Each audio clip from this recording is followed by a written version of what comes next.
कौन था सरेआम दाऊद इब्राहिम की पिटाई करने वाला डॉन? नाम सुनते ही घबराते थे लोग। दाऊद इब्राहिम का नाम तो भारत में तो शायद ही कोई ऐसा होगा जो नहीं जानता होगा। मुंबई का डॉन और आतंकवादी दाऊद इब्राहिम भारत में कई बड़े हमलों के लिए जिम्मेदार है, लेकिन क्या आप जानते हैं कि दाऊद से भी बड़ा एक डॉन था जिसने सरेआम दाऊद की पिटाई की थी। आज हम आपको उसके बारे में बताएंगे।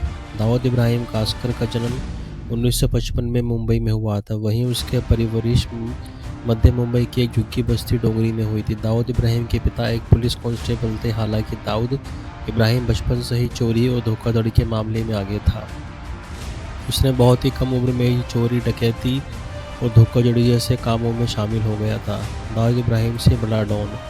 क्या आप जानते हैं कि दाऊद इब्राहिम से भी बड़ा एक डॉन मुंबई में था? इन डॉन में से एक का नाम है करीम लाला। करीम लाला को पठानों का गॉडफादर के रूप में जाना जाता था।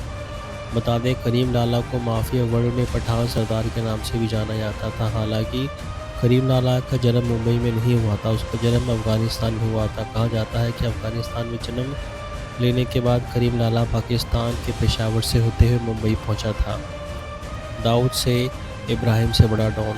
मुंबई में डॉन बनने के बाद 6 फीट लंबे करीम लाला वहां पर वसूली, दारू, जुए के अड्डे और हीरे जवाहरात की तस्करी का काम करते थे। कहा जाता है कि वह अक्सर पठानी सूट पहनता था। उस समय उसकी पर्सनैलिटी के कारण हाजी मस्तान उसे असली डॉन कहकर बुलाता था।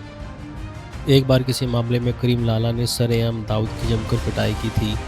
हालांकि 1940 के दशक आते आते अंडरवर्ल्ड में खून खराबा बंद हो चुका था। उस वक्त खासकर नए समलैंगिक और धंधा जोरों पर था।